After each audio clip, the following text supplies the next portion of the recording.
Hello साथियों, नमस्कार। कैसे हो दोस्तों आप सभी लोग। मैं मनोज कुमार हाजिर हूं दोस्तों आप सभी के लिए संविधान का अनुच्छेद नंबर 29 लेकर के। अनुच्छेद 29 और 30 में शिक्षा एवं संस्कृति से संबंधित अधिकारों की बात की गई है। आज दोस्तों हम समझेंगे अनुच्छेद 29, जिसमें अल्पसंख्यकों के हितों की रक्षा की बात की गई है। आइए दोस्तों जानते हैं अनुच्छेद 29 को। बड़ा ही इंटरेस्टेड अनुच्छेद है 29। अनुच्छेद 29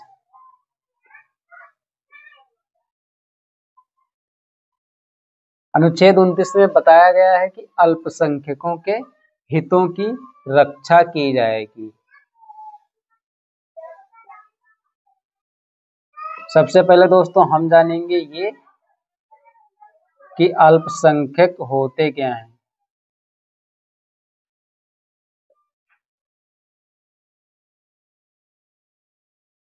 हितों की रक्षा या संरक्षण। अल्पसंख्यक होते क्या हैं? अल्पसंख्यक वो होते हैं जिनका देश में प्रतिशत कम हो। जैसे इस्लाम धर्म के लोग अल्पसंख्यक में आते हैं। मुस्लिम धर्म के जो लोग हैं वो अल्पसंख्यक में आते हैं, क्योंकि हिंदू का प्रतिशत ज़्यादा है, मुस्लिमों का प्रतिशत बहुत ही कम है, वो अल्पसंख्यक में आते हैं। सिख धर्म के लोग अल्पसंख्यक में आते हैं। ईसाई धर्म के लोग अल्पसंख्यक में आते हैं। ऐसे ही जैन धर्म, बुद्ध धर्म, कई सारे धर्म हैं जो अल्पसंख्यक में आते हैं। तो क्या कहा गया है, आइए जानते हैं।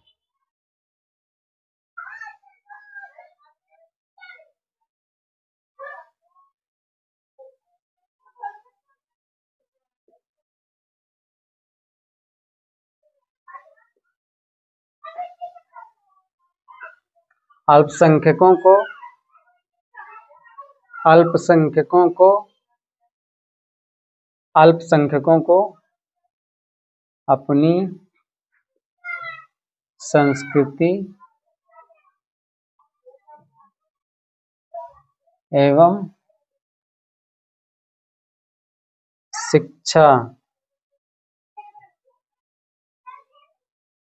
संस्कृति एवं शिक्षा बचाने का अधिकार होगा।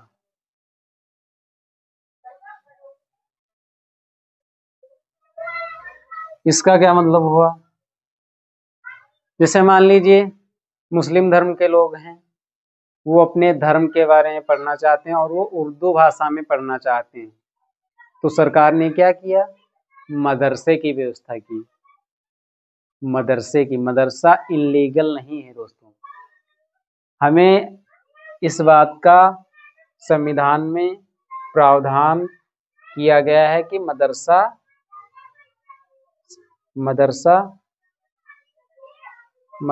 इस अनुच्छेद के तहत उन व्यक्तियों का अधिकार है जो अपने धर्म की शिक्षा लेना चाहते हैं, क्योंकि बताया गया है अपनी संस्कृतियों, शिक्षा, कल्चर बचाने का अधिकार है उनको।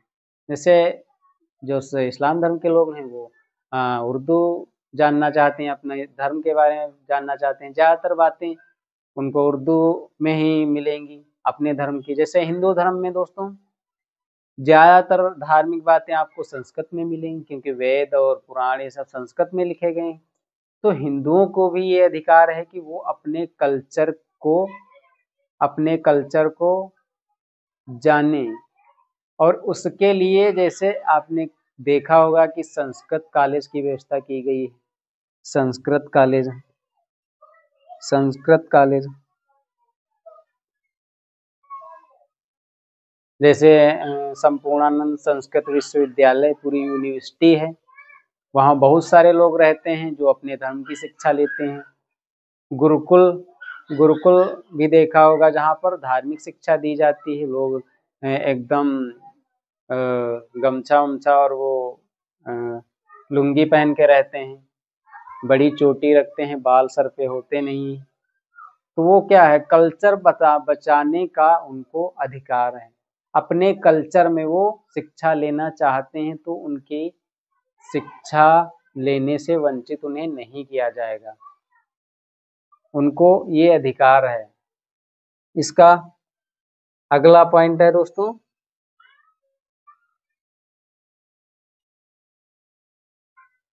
इस आधार पर भाषा भाषा भाषा के आधार पर किसी को किसी भी संस्थान में प्रवेश करने से वर्जित नहीं किया जाएगा, रोका नहीं जाएगा। जैसे मान लीजिए किसी की भाषा उर्दू है और वो किसी सरकारी स्कूल में चला जाए कि हमें एडमिशन लेना है, हमें पढ़ना है, तो उसे प्रवेश देने से मना नहीं किया जा सकता। या किसी का कल्चर ऐसा है, जैसे मान लीजिए दोस्तों, आपने सुना होगा कि जो जैन धर्म के लोग हैं वो सर पर वस्त्र नहीं धारण करते। वो वस्त्र धारण नहीं करते, जो जैन धर्म को अपमानते हैं वो सर पर वस्त्र नहीं धारण करते। और वो किसी सरकारी स्कूल में चले जाएं कि हमें एडमिशन लेना है, पढ़ाई करना है, और उनका कल्चर है कि वो वस्त्र नहीं धारण करेंगे अंग पर, तो क्या सरकारी स्कूल वाले उन्हें मना कर सकते हैं? नहीं मना कर सकते। शिक्षा शिक्षा का भी अधिकार है, शिक्षा का भी अधिकार है, चाहे उनका कल्चर जो भी हो,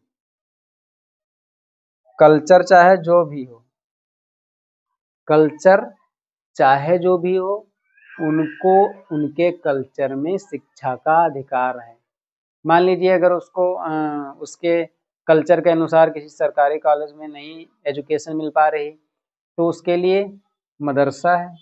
जैसे मुस्लिम है कोई तो मदरसा है, या हिंदू है कोई तो उसके लिए संस्कृत कॉलेज है, या कोई सिख है तो दोस्तों सिख है तो वो अपने धर्म की एजुकेशन ले सकता है। आपने पंजाब में देखा होगा कि पंजाब में ज़्यादातर पंजाबी लोग, वहाँ की जो भाषा है पंजाबी, उसी में शिक्षा लेते हैं। तो वो क्या है, अपने कल्चर को बचाने की स्वतंत्रता है, अपने कल्चर को बचाने का अधिकार है उनके पास। इसलिए पंजाब के ज़्यादातर लोग आप पाएंगे कि वो पंजाबी में शिक्षा लेते हैं। क्यों? क्योंकि उनको संविधान का अनुच्छेद 29 ये अधिकार देता है कि वो अपने कल्चर को बनाए रखें। दोस्तों, आज हमने अनुच्छेद 29 के बारे में काफ़ी कुछ जान लिया है। मैं मनोज कुमार अगले दिन लेके आऊँगा आप सभी के लिए संविधान का अनुच्छेद नंबर 30। दोस्तों, अनुच्छेद 30 भी काफ़ी इंटरेस्टिंग है, काफ़ी अच्छे से हम लोग समझेंगे। आज के लिए इतना ही। थैंक यू दोस्तों। वीडियो कैसा लगा ये बात हमें कमेंट में ज़रूर बताना। जय हिंद।